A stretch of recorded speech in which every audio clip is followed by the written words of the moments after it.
Right, hello everybody, this is Bev, Clarkovision. This is a quick update. I say quick there because I've got 5 things, but actually I'm going to probably talk a little bit about the last couple that I showed, because it's kind of, I want to do a mini kind of spotlight or kind of thing about this band, so, you know. But anyway, I thought I'll just combine them, show a handful of things as an update and put the spotlight thing on as well. So here we go. So I've got 4 records and a CD. And I found another brilliant CD find on eBay actually, again. So, and I picked this up, original press. So this is 1998 on Gun Records, and it's U.D.O again, following on my Time Bomb purchase. This one is No Limits, so I think this is a couple of albums after that one, after Time Bomb, maybe 2 or 3 down the line. And so obviously they switched to Gun Records at this point. I've not actually had the chance to get this listened to properly. I've heard a couple of tracks of it. Sounds like just brilliant U.D.O. And it was in absolutely lovely condition as well. Really delighted. It's the previous owner, or the original owners, looked after this very well. So yeah,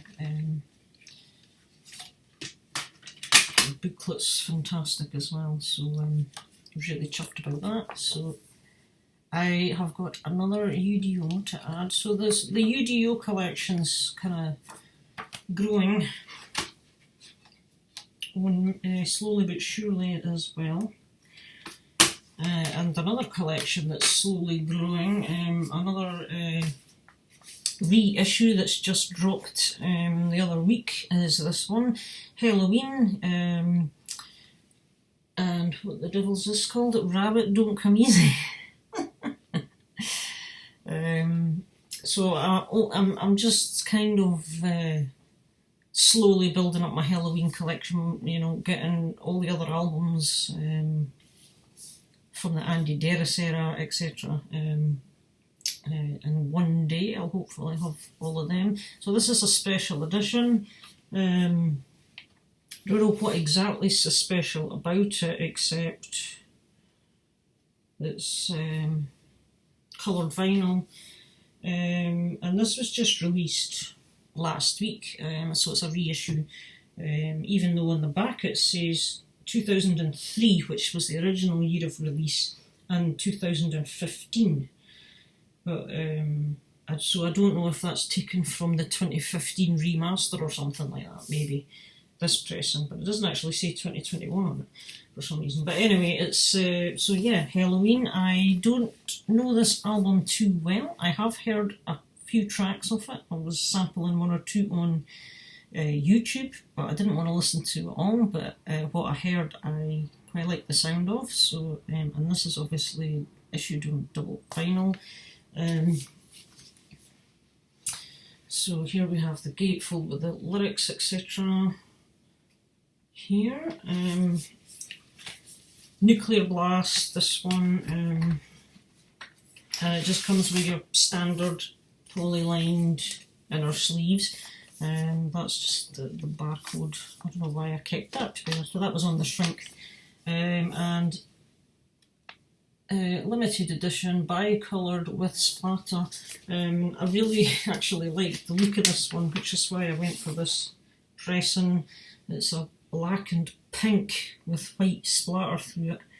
And each of the labels is all different as well. I love the pumpkin artwork on the labels. So that's side A, side B here. And it's 180 gram, it's heavy and solid. And I'll just quickly show you the others, mostly for the labels. Again, different artwork on each. So there's side C and side D. So yeah, I thought it was pretty nice, pretty snazzy. I think the colour kind of goes nicely with the colours of the cover art as well. So so really happy to get this, and looking forward to spinning this too. This one just came in today, so it's not been played or spun, obviously. Another one I picked up, I saw it at a pretty decent price, and I thought I would just go for it, because this was, I think it was drop 3 of last year's Record Store Day releases, and it's a remastered reissue of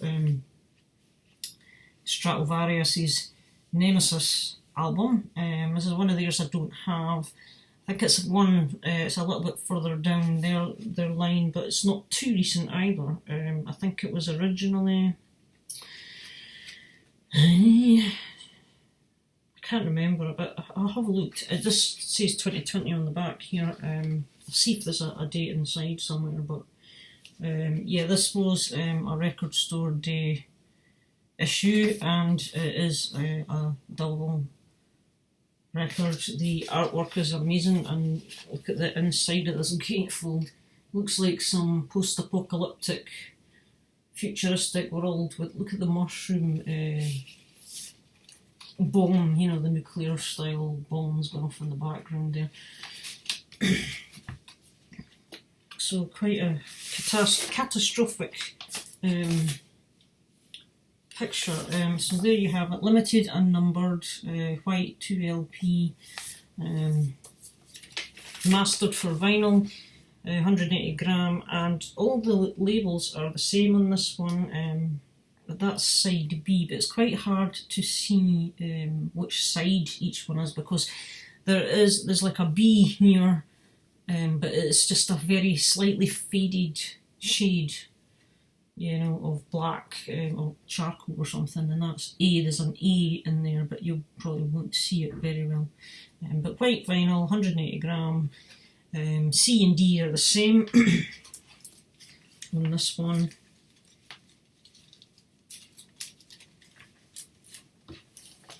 Now I've spun half of this album.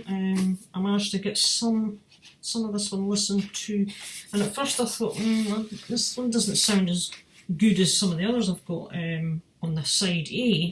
Side B I quite liked a bit better, so I'm hoping side C and D also get better as well. And I said this was the same, didn't I? So I don't know why I'm actually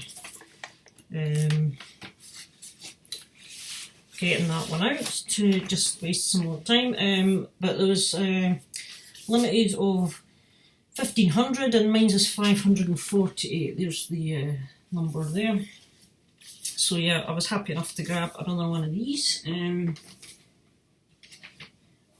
the last two are from the same band. And this is a band, I wasn't aware of them at the time. They were around back in the 80s, and they never got a break, basically. They never kind of broke big for some reason, and I don't know why, because they released 2 albums in the 80s, and then I think they split up, and they released a 3rd album, was it in 2018? So they released their 3rd album, a big gap between 89 and 2018, and it's this band, it's the band in the background here, Fifth Angel, and I've had that album for a couple of years maybe, and I finally decided that I wanted to grab their 2nd album, so I tracked down a copy. So this is Fifth Angel's 2nd release, and it's Time Will Tell is the name of this one. It's on Metal Blade. It's a reissue. That's also on Metal Blade, another reissue. Now, the debut came out in 86, and it's fantastic. This is our 2nd. It came out in 89. So yeah, there's the Metal Blade logo down here. That is the band, and this is absolutely fantastic. Honestly, the 2 albums they released back in the 80s were absolutely wonderful. So here we have the lyrics, and you have a bit of band history about them here, which is kind of a nice little thing, and you've got some magazine shots there from when they appeared in the magazines back in the day. And on this side you've got a little bit more about them and the remainder of the lyrics, some images of the band. And with Metal Blade, they also issued a poster, which is the album cover. Actually, it's double-sided. You get the cover art on this side, and on the outside it's actually the back cover, the picture of the band, so on the other side. So it's a really nice reissue, and this was reissued in 2018 as it happens. And it's just on black vinyl, but it's 180 gram. And, you know, that's side B, it's kind of a lighter. And it's absolutely a fantastic listen. Fifth Angel, they're from America, the US band. I think they come from Seattle area, and they're nothing like, you know, the grunge scene that came out of there later. No, this is classic 80s melodic hard rock, or the melodic pop metal, and they do it with some class. The singer, what's the singer's name? Lead vocals Ted Pilot. He's got a great voice. He's got. Now he's sung on the first two albums, but on the third one they made recently, it's a different vocalist. But these guys are absolutely amazing. To me, they're miles better than Rat ever were. They're absolutely fantastic. The guitars are amazing. The lyrics are, you know, they're a bit more thoughtful, and I don't know what you would use. Not so sleazy, more kind of maybe. I don't know, just a little bit more mature, if you like. Even, I don't know if that's the right word either, to be honest, but quality. And it's a shame, because they should have, I'm trying to think, Sony Music, I think, were they signed to Epic?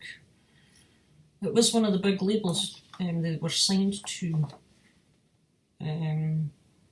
But after 89, the band, I don't know, the label lost interest. I don't know why. They actually never toured back in the day. The first time they got to do a live gig as a band was when they were invited to the Keep It True festival in Germany in 2017. They were asked to attend that, and that was their first gig together as a band, even though they had two albums out in the 80s. So it's pretty sad story, and I don't know the full history of the band, but why they didn't get the break, because, you know, I encourage you to give them a listen. Just really classy tunes. So that was their second album, as I say, Time Will Tell on Metal Blade, and as I say, the debuts, that's a Metal Blade reissue as well. And the third album, Nuclear Blast put out for them. So this is it here, the third secret, Fifth Angel. And as I say, this one features a different singer. I think there's another member. I think there's 3 original members from the 80s on this album, and I think it's a different vocalist and a different somebody else, maybe a different drummer or something. So Nuclear Blasts put this one out in 2018. And gatefold sleeve, this one, so you got the lyrics of the band there.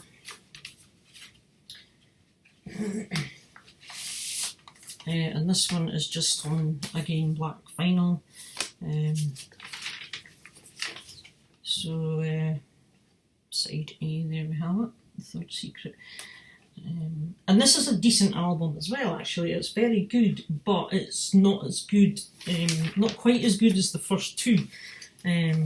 From back in the 80s. There's just something special. It's just got that 80s, the whole 80s thing, sound, feel, vibe. Whereas this one obviously has the more modern production sound, but still pretty decent tracks. And obviously the vocalists are a little bit different, so I've now managed to get this. I wanted to get this to see what it was like. I wanted to complete, because this is their third and final release to date, since 1986 when they formed. Yeah, so Fifth Angel, US melodic hard rock metal. Do check them out. They should have been bigger, and I'm absolutely thrilled to have these. And that is my update. So there you go. So if anybody else has any Fifth Angel or knows anything about them, put them in the comments below. Let us know what you think. If you were in America and you happen to hear more about them than maybe what we did in Europe at the time. I mean, I don't know the ins and outs as to why things never happened for them, but based on those two albums, they should have done more than. They certainly should have toured, that's for sure. They should have been on tour supporting somebody else, if nothing else. So yeah, and that is my update for now, and I shall catch you all in another video. Hope you are doing well, and I shall shut up and go away for now. Right, bye for now, thanks for watching.